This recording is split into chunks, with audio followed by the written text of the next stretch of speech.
Om Namo Bhagavate Sri Ramanaya.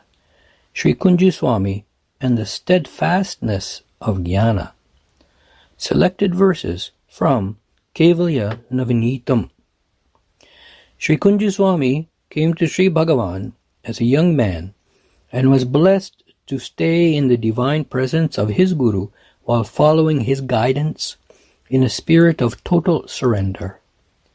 In reply to some of his sincere inquiries, Sri Bhagavan referred to the Advaitic work Kaivalya Navaneetam, the cream of emancipation, stating that it contained the answer to his questions. Composed by Swami Tandavaraya in the form of a dialogue between the Guru and disciple, the author of this work states that he has condensed the ocean of milk of Vedanta into the cream of pure knowledge, Navaneetam, to be shared by all. Sri Bhagavan's initial upadesa to Sri Kunju Swami has been described by Swamiji himself in an interview published earlier in the Maharshi. In that interview, he recalls how he visited Sri Bhagavan in Virupaksha Cave in 1920 and took the first utterances of Sri Bhagavan as Upanishadic Mahavakyas. During his first visits too, he asked Sri Bhagavan some questions about the attainment of peace and how to make that peace permanent and abiding. In response, Sri Bhagavan referred to the Vedantic text titled Kaivalya Navaneetam. Earlier, Kunju Swami had learned Kaivalya Navaneetam from a sadhu who had advised him of the need to grasp the import of Vedanta if the goal of liberation was to be attained. Accordingly, Kunju Swami agreed to study the text. He describes that event as follows. The Swami was delighted at this and decided to teach me Vedanta the very same day, as the day was auspicious. On palm leaves, he wrote 6 verses in Malayalam from Kaivalyam and asked me to return the next day about the same time. The poems dealt with the need to discriminate between the permanent and impermanent. I memorized all of the verses on the way home. The verses were the following, numbered as they appear in the text. I worship ever-shining pure consciousness, which manifests as Brahma, Vishnu, or mighty Shiva, according as he creates, preserves, or withdraws the universe, and also as the countless individual beings, yet it remains ever free and perfect, as the blazing sun over the ocean of bliss. Verse 6. All the ancient sages drew from the boundless ocean of milk, namely Vedanta, and filled their pitchers, their work. I boiled them all on the fire of the Master's words, churned them with the churn of inquiry into the self, and I present this cream of emancipation, Kaivalya Navaneetam, to all. Verse 8. The sages say that there are 4 prerequisites for the realization of the truth. 1. Viveka, discrimination between the temporary, therefore unreal phenomena, and the permanent, therefore the reality, that is, the noumenal. 2. Indifference to the enjoyment of pleasures here or hereafter. 3. The group of 6 qualities. And 4. The longing for liberation. Verses 9 and 10. The 6 qualities are Sama, Dhamma, Uparati, Titiksha, Samadhana, and Shraddha. Of these, Sama is control of mind, Dhamma is control of the senses, Uparati is cessation of activities relating to caste, creed, family, etc. Titiksha is control of passions and includes endurance. Samadhana is, according to the sages, the settling down of the mind to reflect on the truth as revealed by the scriptures and the sages. Shraddha denotes faith in the Master and the scriptures. Such are the meanings of the 6 terms of this category. Verse 11. No one can achieve anything in the world without being properly equipped for the task. For the same reason, only those who are qualified with these 4 categories of prerequisites can gain illumination. A novice cannot get it so readily. If so gained, it follows that the person has been successively purified in countless incarnations in the past. I told my father what had taken place and also recited the poems. In 15 days, I had memorized 100 verses, says Kunju Swami. It is to be recalled that Kunju Swami was blessed with a prodigious memory even as a child. Also, during his first visit to Sri Bhagavan, Sri Kunju Swami states, I thought it was a great opportunity for me to talk to him freely. I told him about my interest in giving discourses, doing japa, and studying Vedanta. I told him that I had not been getting any peace, but the moment I heard about him, I was filled with peace. I told Sri Bhagavan in Malayalam about how the Swamiji, who taught me Vedanta, tried to obtain samadhi. Footnote.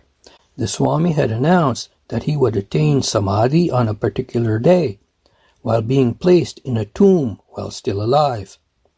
When the day came for this much heralded event, the Swami entered the tomb. However, he hastily exited his samadhi site after a brief period and disappeared into the crowd. End of footnote. Sri Bhagavan listened to everything with a smile. I asked him, what should I do to get mental peace? Sri Bhagavan replied, You have read Kaivalyam.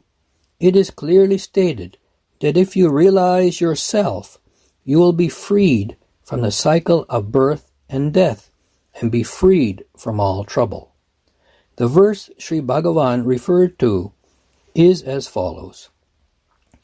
Tannayun tanakadharat talaivane yungantanil pinnayat taliyavantanai brahmamai paraputtiruvan unnaniyarindayagil unakkurukedum illai yannani ketkeyale edupadesittene.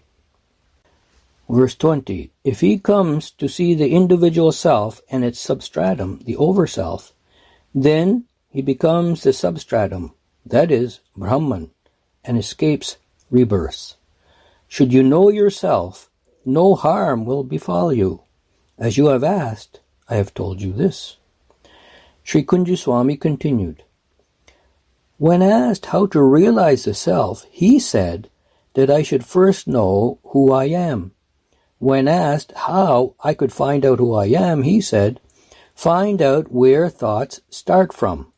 When asked how I could find out who I am, he said, turn inward and merge the mind in the heart. After saying this, he fell into his natural silence. Thinking that I should also be like him, I sat in silence. Sri Bhagavan's gracious looks were on me. My mental agitation vanished that very moment, and I attained a peace and joy that I had not experienced earlier. Kunju Swami stayed with Sri Bhagavan for 18 days. The bliss that he experienced continued uninterruptedly in Sri Bhagavan's presence. The thought occurred to him to return home. Why? He felt that perhaps he could continue in uninterrupted meditation at home, free from any responsibility of chores, etc. In addition, he was feeling uncomfortable in staying at his guru's ashram, partaking of the limited quantity of food that was available without offering any substantive work in return. So both Ramakrishna Swami and he took leave of Sri Bhagavan, determined to rest in silence in their homes. Of course, his family was very happy to see him return. Even if he did not communicate with them and stayed in silence, they experienced relief. However, Kunju Swami noticed that the agitation-free state of mind that he had experienced spontaneously in Sri Bhagavan's presence diminished over the next few days and then disappeared. He was at a loss as to what to do. To whom could he express his disappointment? That experience that he believed was permanent, that joy that flowed so freely in his heart at Virupaksha Cave, the goal, the attainment for which the masters of yore strove tirelessly for years and lifetimes, had disappeared. Not unexpectedly, Ramakrishna Swami was experiencing the same loss of unbounded peace that had been vouchsafed to him in the presence of the Guru. After speaking with each other, they decided to return to Sri Bhagavan's holy presence. It was in his presence that the turbulent mind had subsided. Foolishly thinking that this state would continue uninterruptedly, even away from their gracious Guru, they had returned home. Therefore, they again took leave of their respective families, who of course attempted to persuade them to stay. However, realizing that their freedom lay at the feet of Sri Bhagavan, they started out again for the holy hill.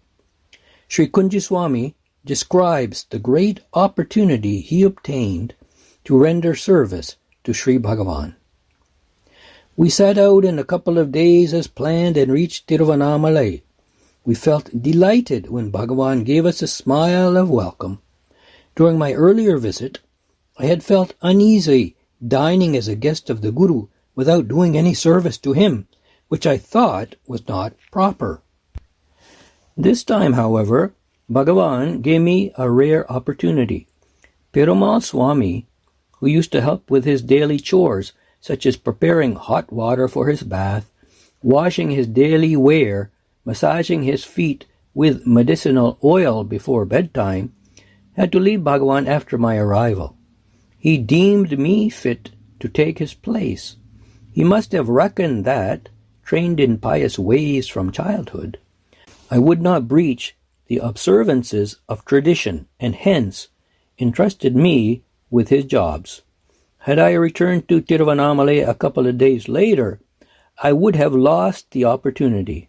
I now recall Bhagavan's words of consolation to his grieving mother when Annamalai Swami, whose duty all this had been, passed away. At that time, Bhagavan had said, "Here is this boy," referring to me, "now come to serve in Annamalai's place." Just a few days after he uttered this, Bhagavan had taken me to serve him. Thrilled at the prophecy coming true, I remained holding firmly at heart the holy feet of Bhagavan. I could not cease wondering how Bhagavan, out of his grace, thus took me captive. The sense of wonder evoked by this has not lost its freshness even today, in 1992, 72 years later. Incidentally, Ramakrishna Swami was asked to look after the outer affairs of the ashram and to serve Bhagavan during my absence. One day, I ventured to ask Bhagavan why those exalted states which I had first experienced in Bhagavan's proximity began to wane, and then were altogether gone when I left him and reached Kerala. By way of answer to my query, Bhagavan asked me to read verses 83 to 93 in the Tattva Vilakka Padalam, the exposition of the truth section of Kaivalya Navaneetam, wherein lay the answer to my query. Sri Kunju Swami's experience in this regard is not unique. In fact, perhaps we have experienced the same, having visited a place of pilgrimage or a saint's hermitage, or a beautiful natural setting, we may find the peace of mind we experience there dilutes and diminishes after our return to our day-to-day life. Let us now see the verses that were recommended by Sri Bhagavan as the answer to Sri Kunju Swami's question. Verse 83. On hearing this, the disciple, loyal to the instructions of the Master, discarded the 5 sheaths and the blank, realized the self as I am Brahman, went beyond that, and remained as perfect being. Verse 84. At the glance of the Master, who was grace incarnate, the worthy disciple sank into the ocean of bliss and merged as the undivided whole, as pure consciousness, free from body, organs, and all else, with mind made perfect, and he became the true self, unaware while awake. Verse 85. After the blessed disciple had remained in that state for a long time, his mind gently turned outward. Then he saw his glorious Master before him. His eyes were filled with tears of joy. He was full of love and fell at the feet of the Master. He rose up, came round the Master, and with folded hands spoke to him. Verse 86. Lord, you are the reality remaining as my inmost self, ruling me during all my countless incarnations. Glory to you who have put on an external form to instruct me. I do not see how I can repay your grace for having liberated me. Glory, glory to your holy feet. Verse 87. The Master beamed on him as he spoke, drew him near and said lovingly, to stay fixed in the self, without the 3 kinds of obstacles obstructing your experience, is the highest return you can render me. Verse 88. My Lord, can such realization as has transcended the dual perception of you and I, and found the self to be entire and all-pervading, fail me at any time? The Master replied, the truth that I am Brahman is realized from the scriptures or by the grace of the Master, but it cannot be firm in the face of obstructions. Verse 89. Ignorance, uncertainty, and wrong knowledge are obstacles resulting from long-standing habits in the innumerable incarnations of the past which cause trouble, and then the fruits of realization slip away. Therefore, root them out by hearing truth, reasoning, and meditation. Shravana, Manana, and Nididhyasana. Verse 90. Checked by incantations, stambhana, fire will not scorch. Likewise, defective realization will not put an end to bondage. Therefore, devote yourself to hearing the truth, reasoning, and meditation, and root out ignorance, uncertainty, and wrong knowledge. Verse 91. Ignorance veils the truth that the self is Brahman and shows forth multiplicity instead. Uncertainty is the confusion resulting from lack of firm faith in the words of the Master, the illusion that the evanescent world is a reality and that the body is the self is wrong knowledge. So say the sages. Verse 92. Hearing the truth is to revert the mind repeatedly to the teaching that thou art. Reasoning is rational investigation of the meaning of the text, as already heard. Meditation is one-pointedness of mind. If every day you do these, you will surely gain liberation. Verse 93. The practice must be kept up as long as the sense of knower and knowledge persists. No effort is necessary after that. Remaining as pure eternal consciousness, untainted like the ether, and thus liberated while alive, one will live forever as that, after being disembodied also. The above verses recited by Sri Jayaraman, complete with Tamil text and translation, can be listened to here. Thus, the method of remaining steadfast in jnana, once the state has been granted by the grace of the Guru, was clarified by Sri Bhagavan in response to Sri Kunju Swami's inquiries. He referred to the text of Kaivalya Navaneetam due, no doubt, to its profundity, but also due to the fact that Sri Kunju Swami was already well versed in its contents. In addition, the text reveals the best way to repay the Guru for his infinite grace which had guided the devotee to the highest state. To stay fixed in the self, free of any obstruction, is the highest return that you can render me. Therefore, it is abundantly clear that Sri Kunju Swami repaid the grace of his master in this manner, sharing his love of Sri Bhagavan freely with all who approached him.